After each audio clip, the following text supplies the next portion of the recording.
muuxannoo itti qabna. Har'a dhiisi kaleessa gaafa muuxannoo guddaan qabne qabsoon nagayaa hin hojjetu yoo yaadattan mootummaan maal jedhan mootummaan simbiraa miti dhagaan hin bu'u yeroo yaatu turanittis dunuunfannetti deemne dhaloonni nu duubaan dhufe immoo nu jaalaa qarmaadha.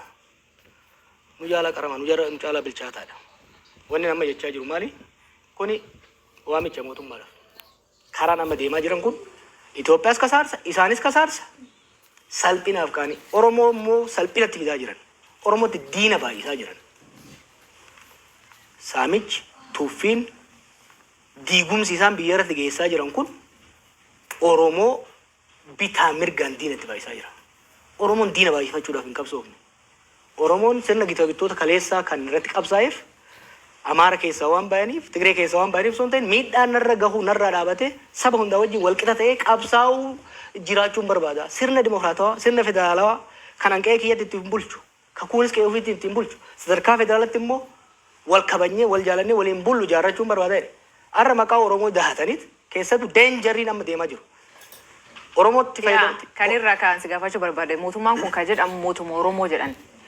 Namni hedduun akkasiin jedhee ama warri biyya keessaa fi warri biyyoolaaleen mootummaan Itoophiyaan bulchuu jiru mootummaa Oromoo jedhan. Mootummaa Oromoo jechuun kun uummata Oromoof bu'aa yookiin miidhaa qaba. Wanni haalamne jarri aangoorra jiru Abiy irraa kaasee Oromoodha. San qofa osoo hin ta'in qabsoo Oromootiin aangoorra bayan. Kanaaf Oromii alagaan ka biyya keessaas ka fagoos hoolaalu warra Oromoon aangoorra baase jarri kun Oromoodha. Jee mootummaa Oromoo jee ilaaluunsa waan nu ajaa'ibu qabu miti. Garuu sirni tokko mootummaa Oromoo yookiin immoo mootummaa saba kanaa kan jedhamuu danda'u yoo uummanni sun naata jedhee filatee aangoorra baasee jechuudha. Kanaafuu mootummaa murna Oromootiin jedhanan.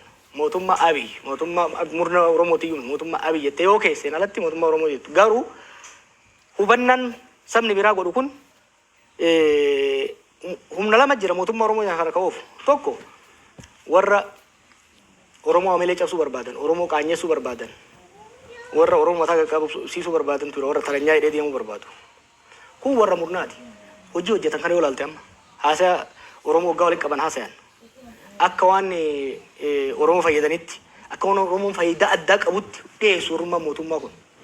Kuni Oromoodhaaf rakkoo guddaa uumuu danda'a. Maaliif xuriin sirnichaa saba irratti dhufuu danda'a jechuudha. Kanaaf uummanni keenya of eeggannoo guddaadhaan itti deemuu danda'uu qaba.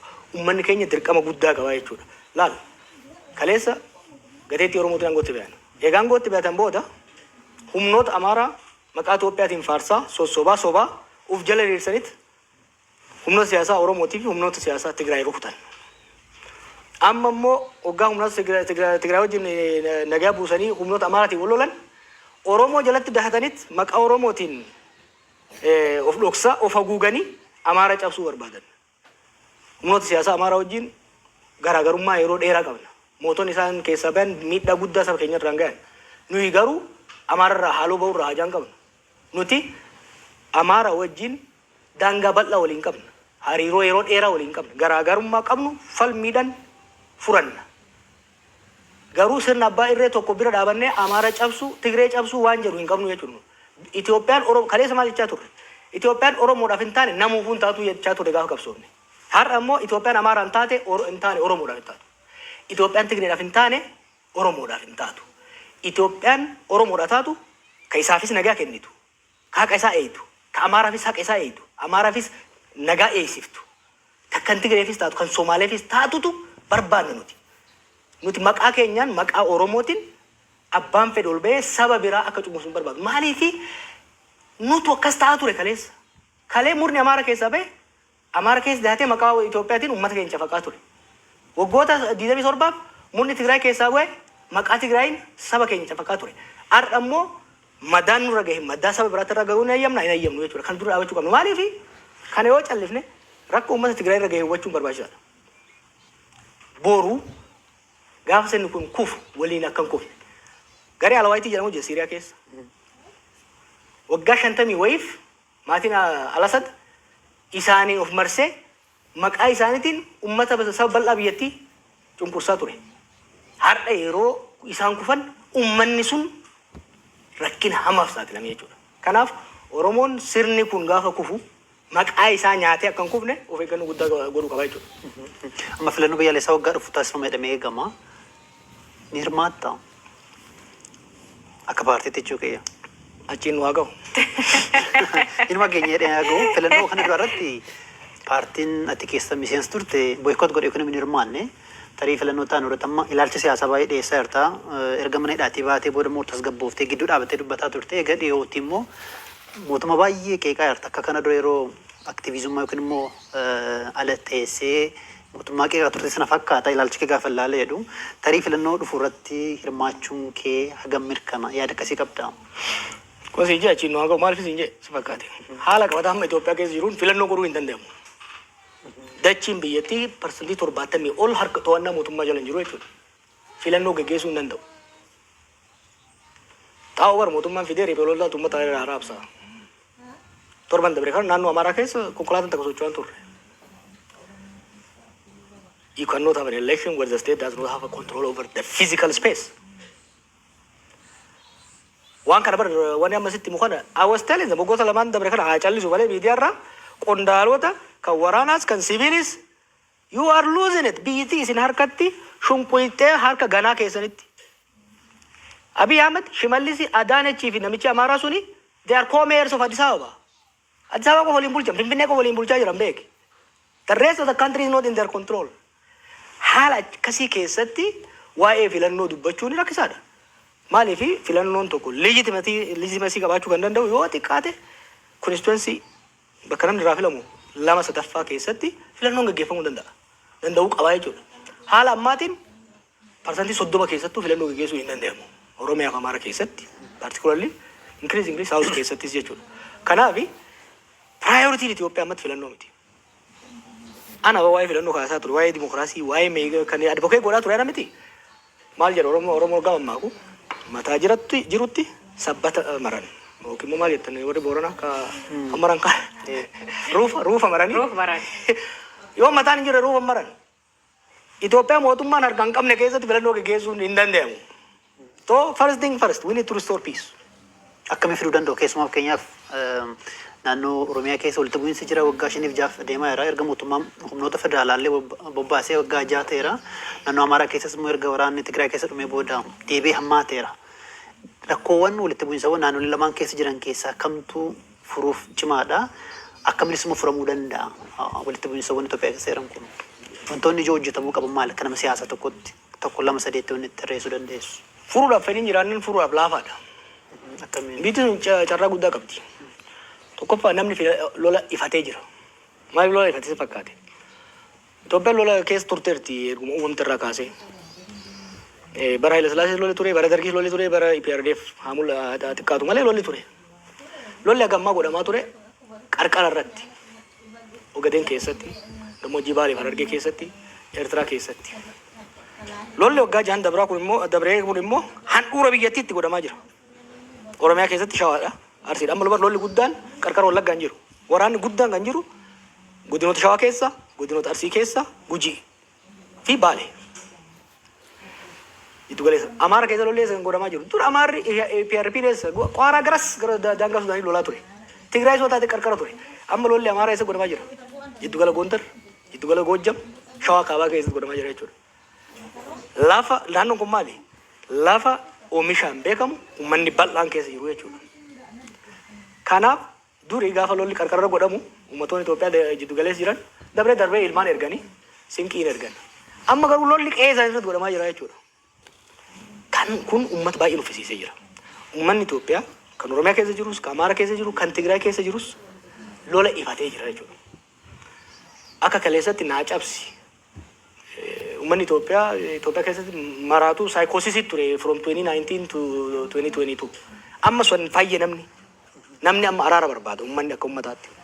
Lammaffaa riphee loltoonnis bifa yaadan san hin deemu akka hin dandeenye hubatanii jiran.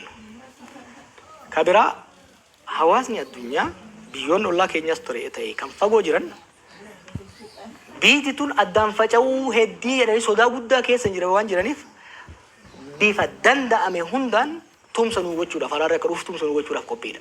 An kana waanin kallattiidhaan beekuuf dubbachuu hin danda'a jechuudha. Kanaaf biyya keessatti there is a peace market uummata jidduu. Biyya alaatti deeggarsa cimaa argachuu dandeenya araara fiduudhaaf. Maaliif biyyi Itoophiyaa jedhamtu kun akka facaatu kan barbaadu hin jiru. Ollaadhaa Keeniyaan hin barbaaddu, ollaadhaa kuun hin barbaadan naannoo kanatti Sudaan jiideetti Somaaliyaa rakkoo qabdi Itoophiyaan naannoon kun hundi hin diigamaa jechuudha. Saba kanaaf biyyoonni ollaatis nageenya akka dhufu barbaadan. Even biyyoonni Arabaa kassafaman kun yeroo baay'ee lola gargaaru dhugaa lola gargaaran haa ta'u malee wanni isaan Itoophiyaa irraa qaban food production nyaata. Yoo biyya tasgabbooftee qonni kan qotamuu danda'u. Kanaaf biyyoonni Arabaatis yoo taate biyyoonni bahaa dhihaatis yoo kan taatu taate nagaa akka finu barbaadan. Nagaa kan hin barbaanne mootummaadha. Kan ammoo waan isaan mormuu fi miti waan inni itti dhiyaate irraa dhaga'e practically hojii isaan hojjetan guyyaa guyyaan waan hordofeef. Maaliif asirratti tarii waraana dhafee dhumoo wallaalummaatu kanatti oofe akka ilaalcha keetti. Beektaa aangoon maal si godha si fakkaate? Aangoon of tuulummaas itti uuma. Maaliif keessattuu sirna abbaa irree uumuu akka barbaaddu warra xiqqoo si xiqqoo dura warra si mormu ariita. Sanbooda warra gorsa atiin jaalanne si kennu ofirraa ariita. Sanbooda warra maqaa keetiin hadiraa dha'uuf itti barsita. Kanaafi information ati argattus kanuma si doongorsiisu kanuma si gowwoomsu qofa jechuudha. So maal ufa of tuulummaas itti uuma. Of tuulummaan immoo of wallaaluudha fida jechuudha. Ijoolleen teenya aangoo irra jirtu tuni of tuulummaa keessa dabartee of wallaaltee jirti. Biitti harkatti facaatee dhumtee jirti.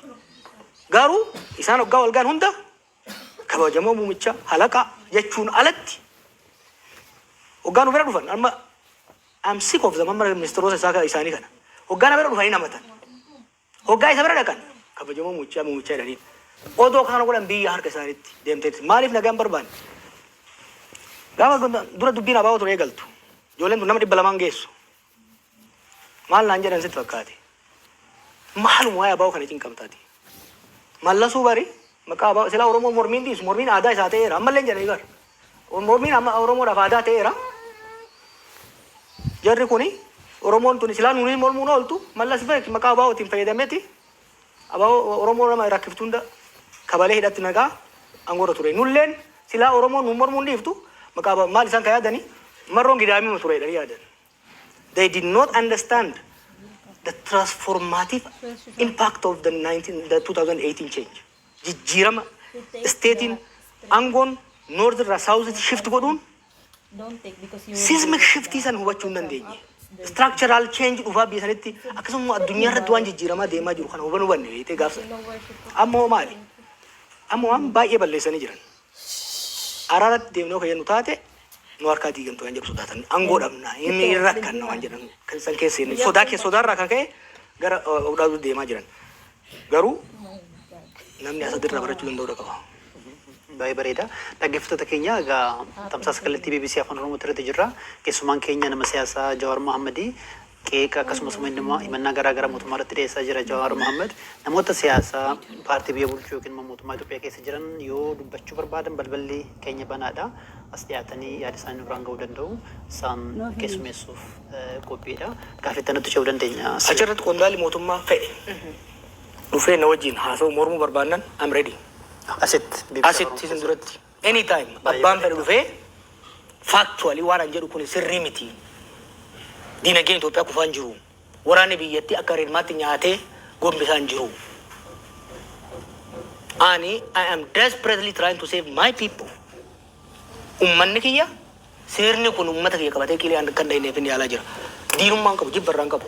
Abbaan fedhe dhufnaan sibira taa'ee waliin haasa'uudhaan qophiidha. Baay'ee bareeda. Kan inni isanii gudum